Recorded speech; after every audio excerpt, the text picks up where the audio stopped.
Okay, welcome back. This is Dr. Jin Sung. Today is Tuesday. It's almost 12 o'clock. We're doing this live video a little early today because I have a meeting to go to. And today we're going to do part 3 of adrenal fatigue or adrenal issues, okay? So in the past we've been talking about physiology and so forth, cortisol, aldosterone, testosterone, DHEA, and so forth. So I'd like you to go back a couple of weeks and start watching those videos to get yourself up to speed. Today we're going to talk about chronic stress and in terms of adrenal fatigue and adrenal stress. There's a difference there and there's a difference in terms of symptomatology. Okay? So when we say chronic stress, it activates your adrenal glands. Your adrenal glands sit on top of the kidneys right in here. It's about maybe the size of a walnut. And it produces some hormones.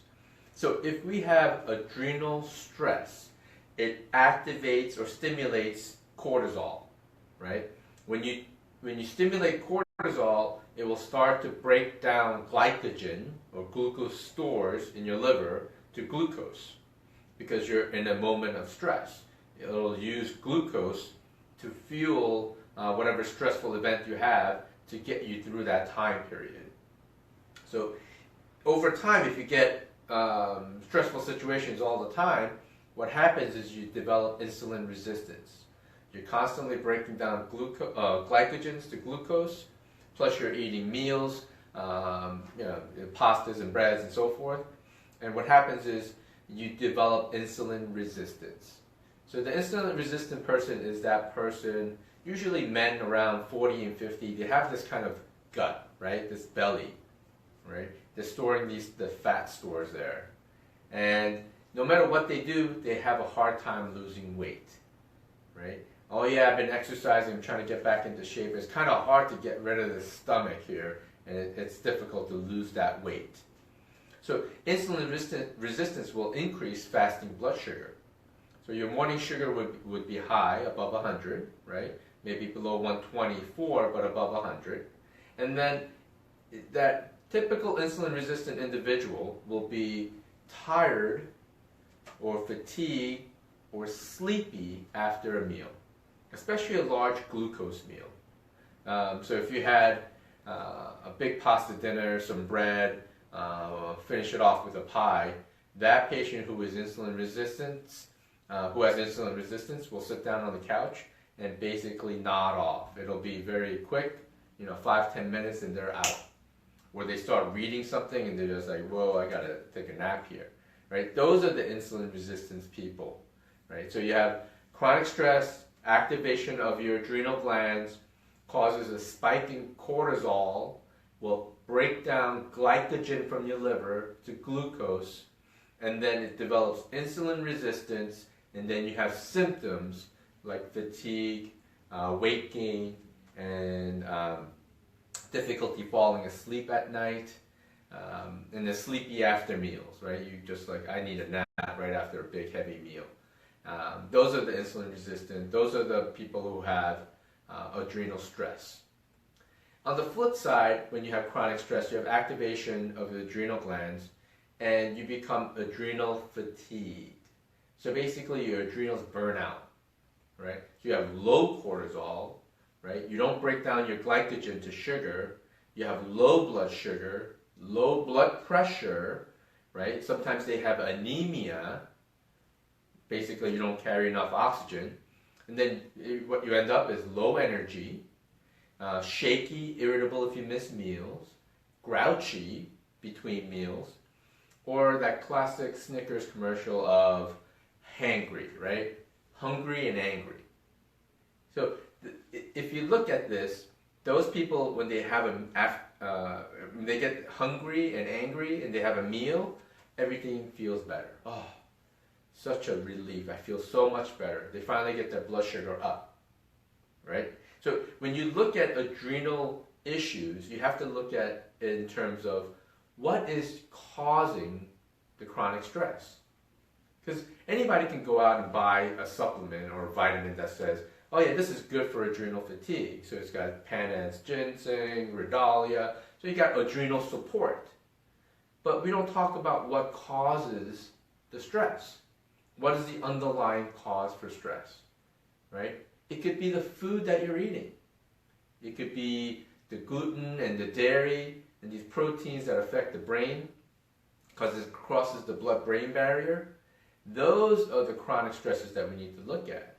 Some people have chronic viruses, bacterial infections, gut infections. Some people will have Lyme disease or undiscovered mold problems in their house. These are the chronic stresses that you need to address, because it doesn't matter what you do on the flip side. If you try to eat less because you have insulin resistance, or you try to take a supplement because you have adrenal issues, or adrenal fatigue, if you never get rid of the chronic stress issue, right, then it doesn't matter what you do, because it'll continue in this vicious cycle, right? It just kind of goes in this big loop. I feel a little better, I feel bad. I feel better, I feel bad. It just kind of keeps going around and round and round.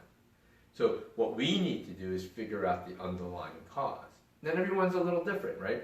So it could be food related, food sensitivities, the viruses, pathogens, stealth infections like Lyme disease, mold problems, right? Heavy mold toxicity. Some people, it can be just EMF stimulation or electromagnetic field stimulation. If you're on the computer all the time, sitting next to a router, next to your cell phone, this constant bombardment is stress to our body. So I tell patients, listen, take a break from your electronics.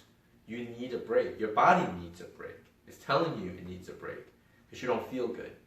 So in order to manage chronic stress, you have to find the underlying causes, fix those causes, and then support the adrenal glands, and then support the blood sugar issues, right? Because so often I have people come in, especially women come in, I don't feel good, I have this problem, I have that problem, but the only real complaint they have is, I can't lose weight. Dr. Sung, I can't lose weight. I don't care, it doesn't matter. No matter what I do, I can't lose weight. Right? Then you have to say, okay, you're eating like a bird, right? You're exercising like a hamster on one of those wheels, right? Yet you're not losing any weight. What's your stress like? That's what I ask. What is your stress like? Oh, well, I don't feel good, and I don't get along with my husband very well, or my spouse very well. I have 3 kids, I work 2 jobs. I mean, how can you get better when you have all that stress? The personal, emotional, the environmental stresses, lack of sleep, right? Lack of sleep itself. So you got to look at all those factors in order for you to heal. So really take an inventory of all the stresses in your life, right? Take an inventory, write it down. Write it all down. And all the ones that you write down, the ones you can actually eliminate, like, I don't need this stress, and I can eliminate it, eliminate it. Take it out of your life, right? You take whatever list, you have 10 things, and you go, you know what? I think I can eliminate this one stress immediately, right? And it might be just like, doing something for someone else. Like, I have this obligation that I feel like I have to do something for someone. And that time comes around every week and you feel stressed about it.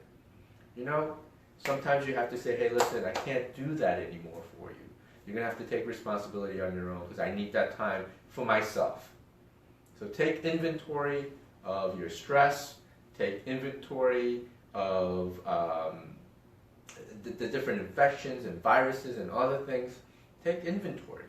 Otherwise, you're never going to get truly better when you have adrenal fatigue or adrenal stress.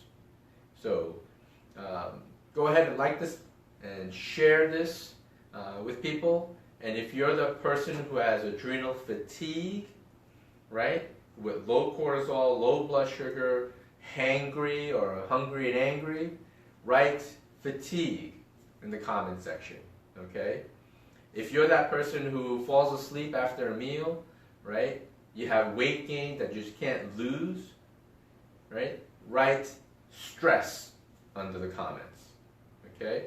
That way I know. I can see how many people are watching, and you tell me, you give me some feedback, and we'll try to deliver more quality information in the new year.